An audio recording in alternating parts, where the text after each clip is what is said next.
Marthe Louise Martin est née le 13 mars 1902 à La Plaine, dans une ferme de la Drôme à Châteauneuf-de-Galore.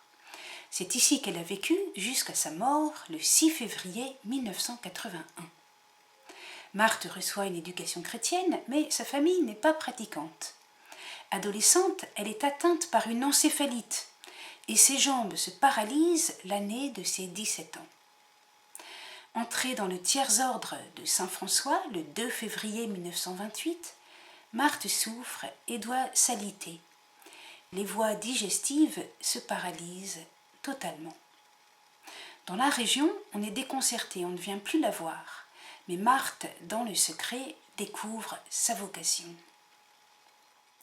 Elle écrit le 28 mars 1930 « Un surcroît de bonheur et de paix m'est revenu, en pensant que je pouvais beaucoup pour eux, par la prière, par l'offrande de mes souffrances, unies à celle du Christ, par le rayonnement de ma vie toute d'amour, par le contentement, la joie.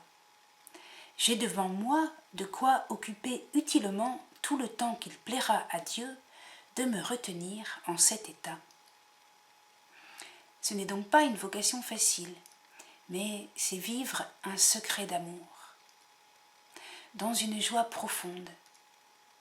Elle écrit le 29 mars 1930 « Grâce à Jésus, grâce surtout à ma bonne mère, je m'entends de mieux en mieux à dissimuler ce qui a trait, tout ce qui peut rappeler que je suis malade, et à taire les maux dont je souffre constamment et desquels je ne parle que très peu.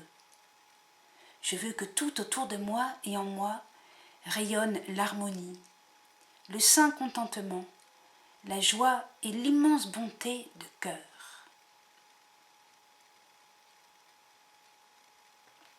À la fin du mois de septembre 1931, Jésus lui apparaît et lui demande « Veux-tu être comme moi ?» Les premiers jours d'octobre, Jésus en croix se montre à nouveau avec la même question. C'est l'heure que Jésus a choisie pour s'unir plus intimement à son épouse, qu'il s'est prête à recevoir jusque dans sa chair, comme le sceau de son amour, les marques de ses plaies, avec la couronne d'épines. Folie pour les païens, sagesse de Dieu. Pas plus que la croix du Christ, la stigmatisation ne peut se comprendre en dehors de l'amour. À partir du vendredi suivant, c'est désormais chaque semaine qu'elle revivra mystérieusement les étapes de la Passion. Elle se nourrit de l'Eucharistie, en laquelle son bien-aimé se fait chaque semaine sa nourriture et sa vie. La mission de Marthe rayonne d'abord dans la paroisse par la création d'une école que, dès 1933, elle a demandée à son curé, comme une requête du ciel. Marthe se souvient que le Seigneur a parlé très tôt à son cœur. Elle aime les enfants, les écoute, prie le chapelet avec eux et communie à leur émerveillement. Elle respecte en eux la présence de Dieu Trinité qui les habite, et par eux rejoint le cœur pur, abandonné et plein d'amour de Jésus, l'enfant du Père, l'enfant de Marie.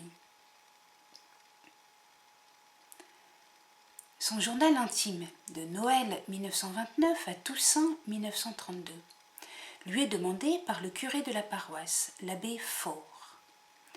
Les pages que nous parcourons datent d'une époque où le rayonnement de Marthe n'a pas encore fait naître les foyers de charité, ni attiré des milliers de gens. C'est le journal d'une personne apparemment ordinaire, mais dont l'âme porte le germe d'une immense fécondité. Après la période reflétée par le journal, Marthe doit vivre dans la pénombre, parce que les nerfs oculaires sont atteints, à l'âge de 37 ans. Peu à peu, son rayonnement spirituel s'étend. Au cours de sa vie, elle recevra la visite de plus de 100 000 personnes, des enfants ou des adultes, des analphabètes ou de grands savants, des couples, des consacrés, des croyants ou non. Dans sa chambre obscure jaillit sa voix pétillante, une sorte de clarté. Pour sentir le climat qui règne à la plaine, voici le témoignage de Louisette, qui a bien connu Marthe. J'ai rencontré Marthe pour la première fois à 21 ans. Je l'ai vue très régulièrement, pendant des dizaines d'années, car je suis devenue membre du foyer de charité de Châteauneuf-de-Galore. Ce qui m'a marqué, c'est son humanité. Elle était très proche de chaque personne qui venait la voir. En fait, elle adhérait à la souffrance de l'autre et elle lui répondait. Quand j'avais des problèmes, je les lui déposais et elle donnait une réponse. Ou je voyais maintenant plus clair pour les résoudre, ou je comprenais que c'était quelque chose qu'il fallait redresser dans mon cœur. Un jour, je lui ai dit « Marthe, je ne sais pas pourquoi je vous aime tellement. » Elle me dit « Moi aussi, ma chérie, je vous aime beaucoup. » Je lui ai dit « Vous aimez tout le monde pareil, comme le Seigneur. » Mais elle m'a répondu « Le Seigneur aussi avait des préférences. » En fait, elle se mettait à notre portée. La joie de Marthe m'a beaucoup touchée.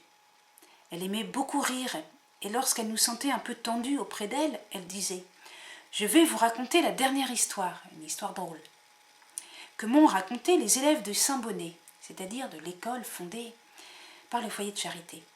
Elle nous mettait tout de suite à l'aise. Lorsque ça ne va pas, je pense au rire, à la joie de Marthe, et ça me redonne du courage. Sa vocation était de tout donner au Seigneur, être dans le don de soi à chacun et à tous, dans un don total à Dieu. Elle percevait le Seigneur et la Vierge Marie dans le quotidien. Pour elle, c'était très important de vivre le moment présent, quel qu'il soit. Le journal est comme la source cachée de quelque chose qui est à la fois très grand et qui reste très simple.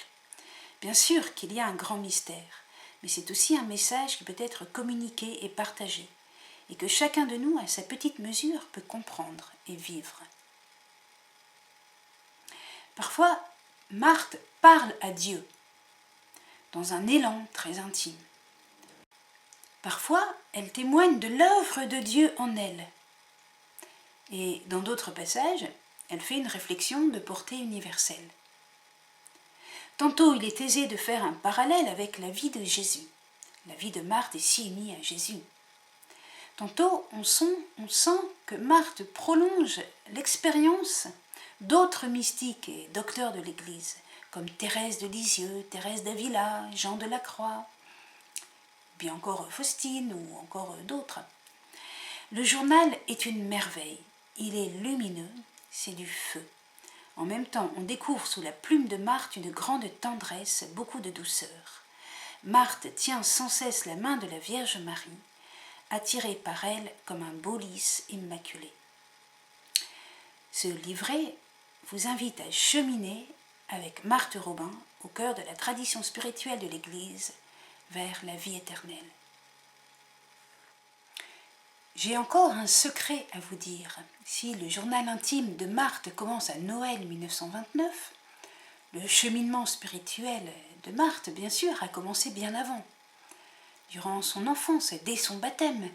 Et notamment, Marthe a fait un acte d'abandon, daté du 15 octobre 1925. De Saint Jean Damascène à Sainte Thérèse de Lisieux, beaucoup de saints ont fait un acte d'abandon. Un tel acte intérieur signifie que l'âme se veut conforme au Christ. L'âme se rend docile à son Seigneur, en désirant profondément qu'il soit le roi de son cœur et de sa vie. Marthe fait son acte d'abandon, je cite, « pour la gloire de votre saint nom, pour la jouissance de votre amour, le triomphe de votre sacré cœur, et pour le parfait accomplissement de tous vos desseins en moi et autour de moi. » Vous le voyez, l'enjeu dépasse l'histoire individuelle. La royauté du Christ sur une vie particulière prépare le règne du Christ sur la nation et sur toute la terre. Jésus est roi d'un royaume qui n'est pas de ce monde. Tous, nous sommes appelés à accueillir dans nos vies l'amour du Christ, que le livre de l'Apocalypse appelle agneau, parce qu'il a versé son sang sur la croix, comme le nouvel agneau pascal. Tu es digne de prendre le livre et d'en ouvrir les sceaux, car tu fus égorgé et tu rachetas pour Dieu au prix de ton sang des hommes de toute race, langue, peuple et nation. Tu as fait d'eux, pour notre Dieu, un royaume de prêtres régnant sur la terre. Apocalypse 5, versets 9 à 10. C'est parce que Jésus nous a rachetés au prix de son sang que nous nous donnons à lui en toute confiance. Et ce don de nous-mêmes nous ennoblit, parce que Jésus nous incorpore en lui pour régner sur la terre. Sachant que le royaume de Dieu ne peut s'accomplir que dans l'au-delà de ce monde, mais chaque fois que Jésus règne en nous, il commence à régner sur la terre. Saint Jean, dans l'Apocalypse, continue en parlant de la puissance du Christ, proclamée par les anges, puis par toutes les créatures. Je lis Apocalypse, chapitre 5. Et ma vision se poursuivit. J'entendis la voix d'une multitude d'anges rassemblés autour du trône, des vivants et des vieillards. Ils se comptaient par myriades et par milliers de milliers, et criant à pleine voix, « Digne est l'agneau égorgé de recevoir la puissance, la richesse, la sagesse, la force, l'honneur, la gloire et la louange. » Et toute créature dans le ciel et sur la terre, et sous la terre et sur la mer, l'univers entier, je l'entendis s'écrier, à celui qui siège sur le trône, ainsi qu'à l'agneau, la louange, l'honneur, la gloire et la puissance pour les siècles des siècles. Apocalypse 5, versets 11 à 13. Tel est le secret. Si le cheminement et le rayonnement spirituel de Marthe sont si puissants, c'est parce que Marthe veut qu'en elle, le Christ reçoive la puissance, comme dit saint Jean. Elle peut écrire « Plus de moi, plus de mien, plus de rien. Vous seul, ô mon Jésus, rien que vous seul toujours. Soyez vraiment ma vie, mon amour et mon tout. Que je puisse dire en toute vérité, mon moi, c'est Jésus, sa volonté, son esprit. L'amour infini, le bon Dieu, le Dieu saint qui vit en moi et s'exprime par toutes ses œuvres. » Le 15 octobre 1925, Marthe a rédigé un acte d'abandon en mettant à la première personne une prière de son époque qui insistait sur la justice divine. Environ un an plus tard, elle rédige un second acte d'abandon avec une tonalité différente et très personnelle. Nous sommes donc aux environs du 15 octobre 1926 et pourtant elle le date comme le premier de 1925, comme pour suggérer que déjà en 1925, son cœur aurait voulu dire ce qu'elle dit en 1926, mais elle n'osait pas trop. Entre les deux, que s'est-il passé? Eh bien, le 3 octobre 1926, il y a eu la première fête liturgique de Sainte Thérèse de Lisieux. Or, Sainte Thérèse de Lisieux avait fait elle aussi un acte d'abandon le 9 juin 1995, qui insistait sur la miséricorde de Dieu. De plus, Marthe, frôlant la mort à cette période-là, a reçu 3 visites de Sainte Thérèse qui l'invitent à prolonger son œuvre d'amour. C'est ainsi que dans l'acte d'abandon de Marthe, il y a tout cet accent sur l'amour. Nous allons lire cet acte en entier. Dieu éternel, amour infini, ô mon Père, vous avez tout demandé à votre petite victime. Prenez donc et recevez tout. En ce jour, je me donne et me consacre à vous, tout entière, sans retour. Ô le bien-aimé de mon âme, mon doux Jésus, c'est vous seul que je veux, et pour votre amour, je renonce à tout. Mon Dieu, prenez ma mémoire et tous ses souvenirs. Prenez mon cœur et toutes ses affections. Prenez mon intelligence et toutes ses facultés, faites qu'elles ne servent qu'à votre plus grande gloire. Prenez ma volonté tout entière, c'est à jamais que je l'anéantis dans la vôtre. Non plus ce que je veux, ô très doux Jésus, mais toujours tout ce que vous voulez. Prenez-moi, recevez-moi, dirigez-moi, guidez-moi. À vous, je me livre et je m'abandonne. Je me livre à vous comme une petite hostie d'amour, de louange et d'action de grâce, pour la gloire de votre saint nom, pour la jouissance de votre amour, le triomphe de votre sacré cœur, et pour le parfait accomplissement de tous vos desseins en moi et autour de moi. Ô mon Dieu, tout mon pauvre moi est à vous. Faites-en, je vous en supplie, votre petite humanité de surcroît, toute vôtre, tout à vous, toute pour vous, votre ciel d'amour sur la terre. Que je n'ai plus de pensée, de vouloir, de désir, d'intérêt, de joie et de souffrance que les vôtres. Détruisez en moi tout ce qui peut vous résister, vous gêner, vous déplaire. Consumez tout dans votre immense amour. Réduisez tout à votre aimable empire. Plus de moi, plus de mien, plus de rien. Vous seul, ô mon Jésus, rien que vous seul, toujours. Soyez vraiment ma vie, mon amour et mon tout. Que je puisse dire en toute vérité, mon moi c'est Jésus, sa volonté, son esprit, l'amour infini, le bon Dieu, le Dieu saint qui vit en moi et s'exprime par toutes ses œuvres. Que toute ma joie ici-bas soit de vous faire connaître, bon comme vous êtes bon, et de vous aimer et de vous imiter, de vous offrir au nom et pour toutes les créatures. Que ma vie soit la reproduction parfaite et incessante de votre vie, la manifestation de votre amour et la continuation de celle de Marie, Vierge et Martyre. Que tout en moi exprime mon amour pour vous et que je sois toujours prête au sacrifice. Ô mon Sauveur adorable, vous êtes l'unique possesseur de mon âme et de tout mon être. Recevez l'immolation que chaque jour et à tout instant je vous offre en silence. Daignez l'agréer et la faire servir au bien spirituel et divin de tant de millions de cœurs qui ne vous aiment pas, à la conversion des pécheurs, au retour des égarés et des infidèles, à la sanctification et à l'apostolat de tous vos bien-aimés prêtres et en faveur de toutes les créatures. Ô Jésus, prenez mon cœur, tout mon cœur. Il ne demande et soupire de n'appartenir jamais qu'à vous seul.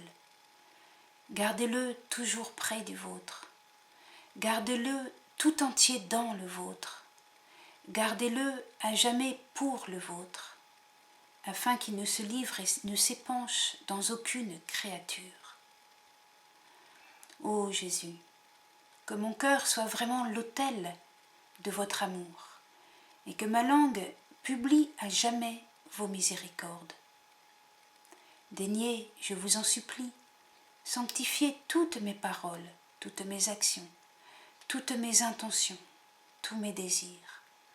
Soyez vraiment à mon âme son trésor et son tout. À vous, tout ce que vous voulez et voudrez encore dans la suite.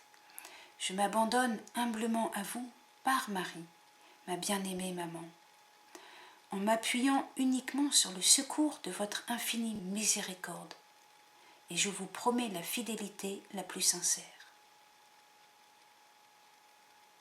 Plus rien de moi, par moi, pour moi. Je renonce à jamais à moi-même et à tout, et me voue tout entière à la prière, à la souffrance, à l'amour.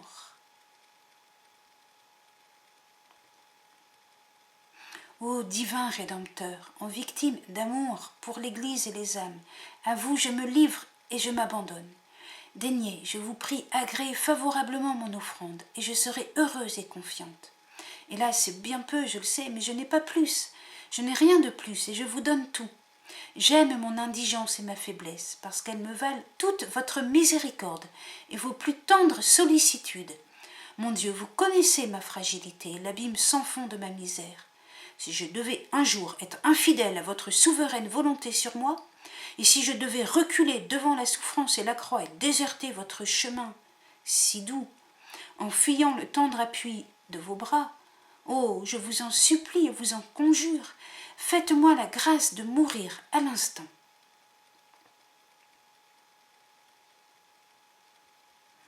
Exaucez-moi, ô cœur très aimant de mon Dieu, exaucez-moi par votre très doux nom de Jésus, par l'amour de votre très sainte Mère, par l'intercession de Saint Joseph, de Saint Jean le bien-aimé, de tous les autres saints, et par votre divine ardeur à accomplir en tout la volonté de votre Père. Ô mon Jésus, divin soleil d'amour, ô ma voix, ma lumière et ma vie, je vous aime, je vous adore, je vous bénis, je m'abandonne à vous, je me confie à vous. Gardez-moi bien toujours vôtre, cachez-moi bien tout entière, toujours en vous. Parce que ma pauvre nature tremble et gémit sous le fardeau des cruelles épreuves qui l'enveloppent de toutes parts, et que je suis seule toujours. Marie, ô Mère chérie, donnez-moi vous-même à Jésus. Offrez vous-même à Dieu cette petite hostie. Qu'il daigne venir habiter en elle, reposant en son cœur comme en son tabernacle.